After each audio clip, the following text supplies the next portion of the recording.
සුබ උදෑසනක් වේවා ඔයාලා හැමෝටම. අද අපි ඉගෙන ගන්න යන්නේ කොරියන් භාෂාව.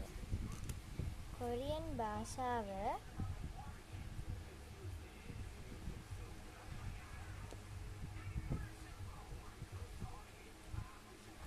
භාෂාව බෙදෙනවා එක කොටසකට. කොරියන් භාෂාව හැදෙන්නේ කොරියන් හෝඩියෙන්. කොරියන් හෝඩියෙන් තමයි කොරියන් භාෂාව හැදෙන්නේ. එතකොට ඒක බෙදෙනවා තවත් කොටස් තුනකට. පළවෙනි එක තමයි ස්වර. දෙවෙනි එක ව්‍යංජන.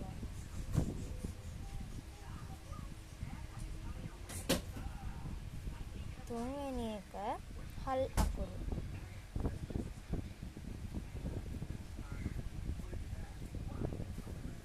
ඔයගොල්ලෝ දන්නවා මේ ස්වර ව්‍යංජන කියන්නේ අපේ සිංහල හෝඩියේ තියෙන ප්‍රධාන කොටස් දෙකක් නේද?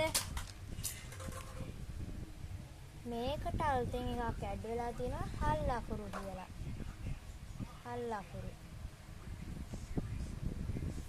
සිංහල හෝඩිය හල් අකුරු නැති වුණාට මේකේ තියෙනවා හල් අකුරු. එතකොට ස්වර කොටස් දෙකකට බෙදෙනවා. එකක්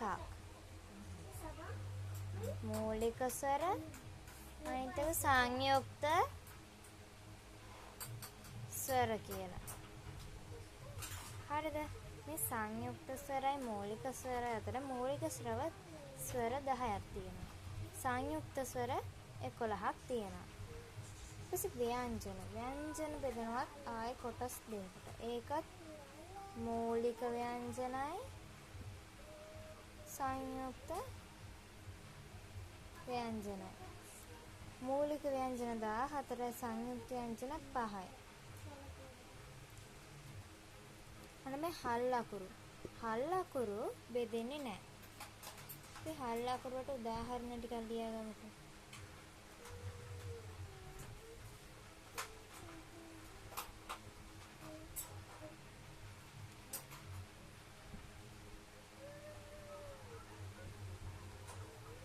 ඔය ආකාරයට මේක බෙදෙනවා. අපි ආයෙ බලමු මොකද? කොරියානු භාෂාව හැදෙන්නේ කොරියන් හෝඩියෙන්. කොරියන් හෝඩියෙන් තමයි කොරියන් භාෂාව හැදෙන්නේ. එතකොට කොරියානු හෝඩිය නැවත බෙදෙනවා කොටස් තුනකට. කිව්ව සිංහල හෝඩියේ තියෙන ප්‍රධාන අක්ෂර දෙක තමයි මේ ස්වරයි ව්‍යංජනයි කියලා කියන්නේ. හැබැයි මේකට අලුත් එකක් ඇඩ් වෙලා තියෙනවා හල් අකුරු කියලා. මේක විශේෂයි. ඊට පස්සේ දැන් ස්වර බෙදෙනවා ආයේ කොටස් දෙකකට මූලික ස්වරයි සංයුක්ත ස්වරයි. මූලික ස්වර 10ක් තියෙනවා සංයුක්ත ස්වර 11ක් තියෙනවා. ආයෙ පස්සේ ව්‍යංජන වල මූලික සංයුක්ත කියලා දෙකක් තියෙනවා. මූලික 14යි සංයුක්ත 5යි. හල් අකුරු බෙදෙන්නේ නැහැ. හල් අකුරු අපි උදාහරණ තමයි හල් අකුරට ගත්තේ. ක යන්න අල් ක යන්න, ල යන්න අල් යන්න, න යන්න අන් යන්න. අපි එහෙනම් ඊළඟ එකට. හරි, ඊළඟට අපිට තියෙන්නේ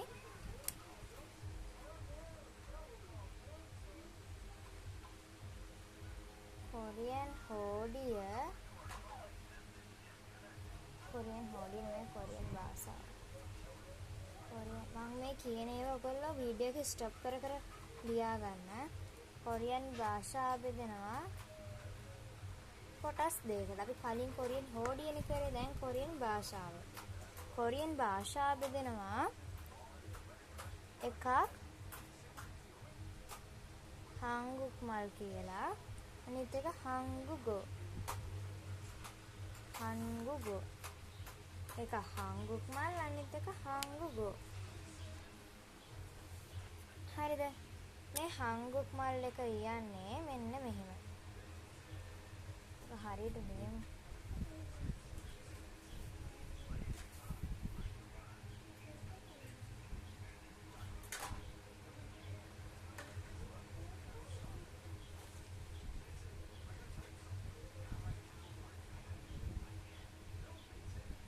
හංගුක් මල් එක මේ හංගුගෝ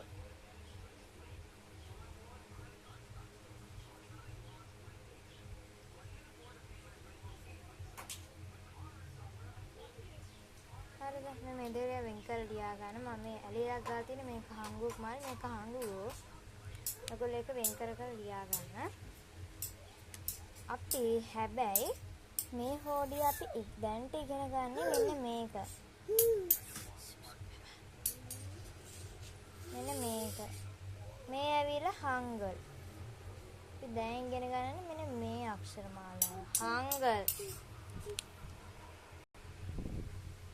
අපි ආයෙ කතා කරමු කොරියන් භාෂාව බෙදෙනවා කොටස් දෙකකට එකක් හංගුක් මල් අනිත් එක හංගුගෝ මේක මේ වගේ තමයි කොරියන් භාෂාවෙන් ලියන්නේ අපි දැන් ඉගෙන ගන්න යන්නේ හංගල් කියන අක්ෂර මාලාව නේද අපි දැන් ඉගෙන ගන්න හංගල් කියන අක්ෂර මාලාව. ඒක ලියන්නේ මෙන්න මේ වගේ තමයි කොරියන් භාෂාවෙන් ලියන්නේ. අපි ඊළඟ එකට එනවා. ඔයගොල්ලෝ වීඩියෝ එක ස්ටොප් කර මම මේ දෙන දේවල් පොතක සටහන් කරගන්න. ඊට පස්සේ අපි යනවා මේ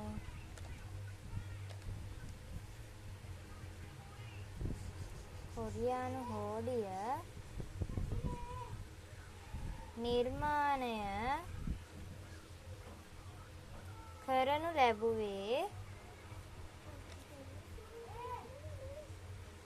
කවුද කොරියන් හෝඩිය නිර්මාණය කළේ? ඔබ දන්නවනම් කියන්න බලන්න කවුද කොරියන් හෝඩිය නිර්මාණය කළේ කියලා. හරි. කවුද දන්නවද? සේජොන් රජු. සේජොන් රජු. ඒ කොරියන් භාෂාවෙන් ලියන්නේ මෙහෙමයි.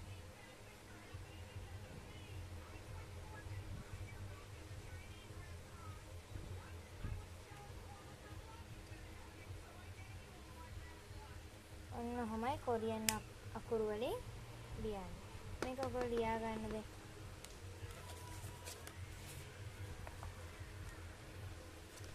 ඊට පස්සේ අපිට තියෙන ලොකු වැඩක් කරන්න. ඔයගොල්ලෝ මේක රීඩි වෙරලා දාගෙන අලුත් පිටුවක මාතෘකාවක් සර් කියලා.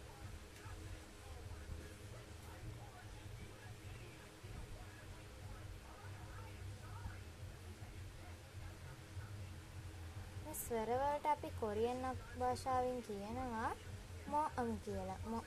මොअम.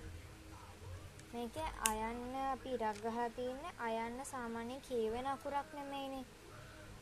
නේද? මේකේ ඇවිල්ලා මේවා තියෙන දැන් අපි ඉංග්‍රීසි වල කියන්නේ සයිලන්ට් ලෙටර්ස් කියලා. ඒ වගේ මේකේ තියෙනවා සයිලන්ට් ලෙටර් එකක් අයන්න. මොअम කියලා තමයි අපි කියන්නේ. ඒ ස්වරය යටතේ දාගන්න මූලික ස්වර. මූලික ස්වරයට අපි කියන කිබොන් මොअम කියලා. මොකද්ද කියන්නේ අපි? කිබොන් මොअम.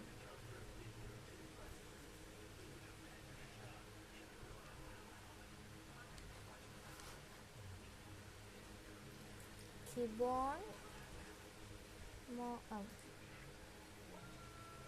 කිබොන් මොअम. මේක ලියලා ඉවරලා මේක ලියා ගන්න. මේක හැබැයි අලුත් පිටුවක.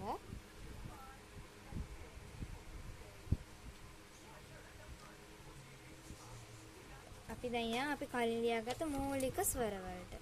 ඒකේ පළවෙනි එක මෙන්න මේ විදිහට එන්නේ.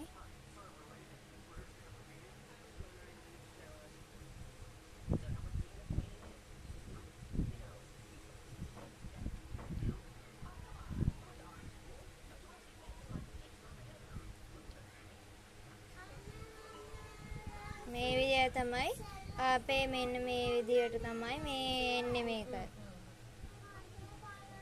ඕ යන්න.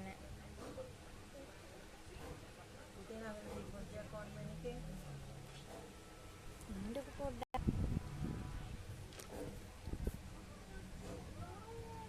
ඉන්න පොඩ්ඩක් අපි මේ ටික ටක්කා ලියා ගන්න.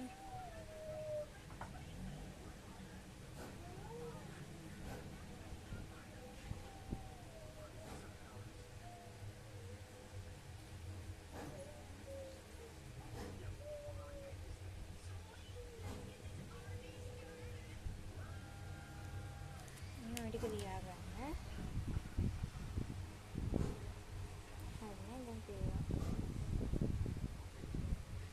අපි යන් එන ඊළඟ එකට. මේ ඇවිල්ලා ව්‍යංජන. හරිද? මේ ඇවිල්ලා ව්‍යංජන. හරි මේකේ අපි ඉගෙන ගන්නවා ව්‍යංජන කියලා එක. මේකට අපි කියන්නේ චා මූලික ව්‍යංජන අපි යට ඉගෙන ගන්නවා කිබෝන් චාව්. ඒකේ පළවෙනි ශබ්දයේ විදිහ හඳුනන්නේ කත් එක අපි ග කියන සවුන්ඩ් එකක් යූස් කරනවා. ග කියන එකට එන්නේ මෙන්න මේ අකුර. ඊට පස්සේ න එකට ගන්න මෙන්න මේ අකුර. මේ ත ද මේක ල ර මේක ම ප බ දෙක සවුන්ඩ් දෙකම එකට එකතු වෙලා මේක තමයි ඉන්නේ.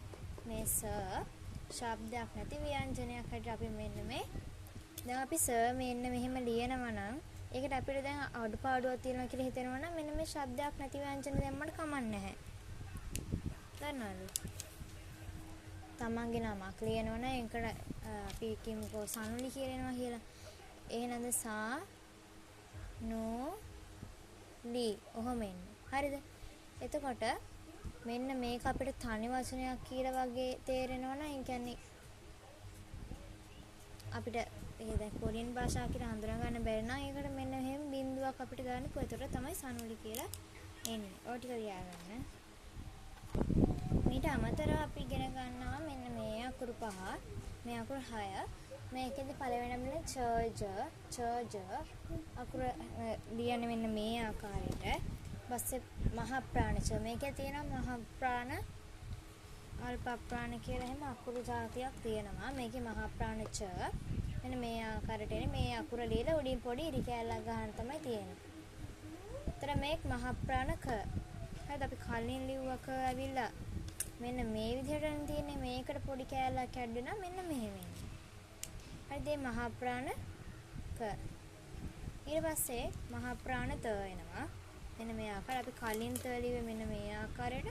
මේක මෙන්න එහෙම පොඩි ඉරි කැලක් එනවා මේ විදිහට. ඊට පස්සේ මහ ප්‍රාණ ප මේ එන්නේ. ඊට පස්සේ ආය හ මෙන්න මේ විදිහ තමයි එන්නේ. ඊට පස්සේ මෙන්න මේ ටික ලියා ගන්න මං ලිව්වට පස්සේ විස්තර කරන්නම් මේ ටික මොනවද කියලා. හරි. මේකෙදී අකුරක් නිර්මාණය කිරීම තමයි අපේ මාතෘකාව වෙන්නේ. මූලික ස්වරවල ශබ්ද ඇති අකුරු නිර්මාණය. මූලික ස්වරවල ශබ්ද ඇති අකුරු නිර්මාණය. මේකෙදී මෙන්න මේ වගේ පුංචි වගුවක ඔයගොල්ලෝ ලියා ගන්න ඕනේ. ව්‍යංජන ශබ්දය ස්වර ශබ්දය එකතු වුණාම තමයි අකුරක් හැදෙන්නේ. ව්‍යංජන ශබ්දයේ මේක නම් ස්වර ශබ්දයේ මේක නම් මෙතන හැදෙන අකුර මොකද්ද? ආයන්නනේ. අන්න ඒ වගේ තමයි. හරිද? දැන් උදාහරණ ටිකක් දීලා තියෙන බලන්න. අක් ආ කා. සිංහල හෝඩිය වගේමයි මේකත්. අක් ආ අක් කා කා එස් ඌ සූ. මේ ඔකන්ට අන්තිමට දීලා තියෙන උදාහරණේ පොඩ්ඩක් වෙනස් වෙන්න ඕනේ. මොකක්ද කියලා බලමු. කිරි කෝපි මේකෙදී අපිට කරන්න තියෙන්නේ දැන් මේකෙදී අපිට දීලා තියෙන කිරි කෝපි කියලානේ.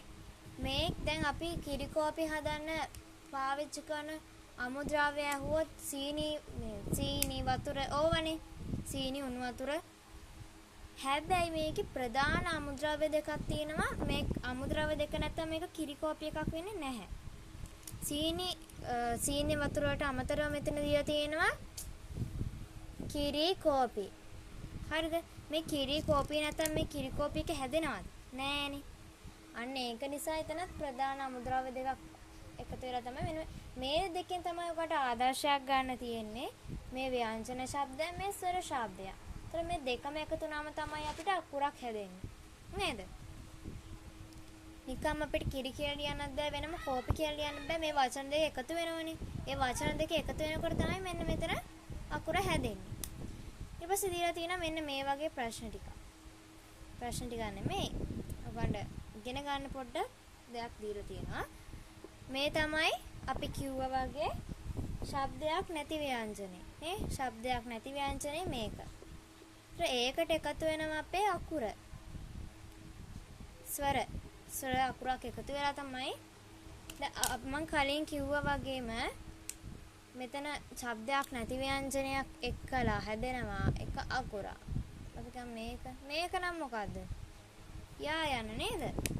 අපි කිව්වා ඔයාට මේක තනි අකුරක් වගේ සැලකෙනවා නම් අපිට මේ ව්‍යංජනය එකතු කරන්නත් පුළුවන්. ශබ්දයක් නැති ව්‍යංජනය එකතු කරන්නත් පුළුවන්. එතකොට දැන් මෙතනත් මම දීලා තියෙනවා උදාහරණ වගේ 3ක් දීලා තියෙනවා. මේ වගේ අකුරු එකතු වෙලා හැදෙන ඒවා. ශබ්දයක් නැති ව්‍යංජන යා යන්නයි ඒක වෙනස් වෙන්නේ නැහැ. මේක මොකොත් ශබ්දයක් නැහැනේ. මේක ලියන්නේ අපි අර අකුර තනි වෙන නිසා.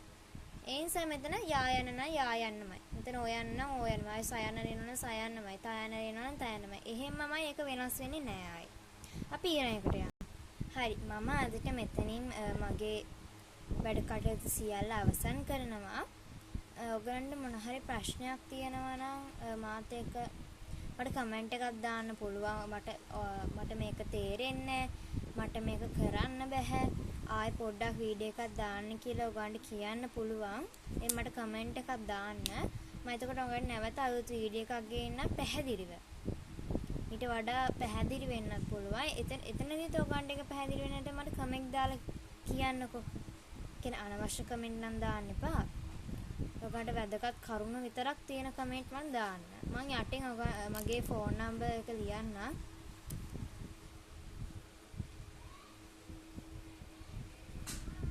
ඔයගලන්ට පේනවනේ මෙතන.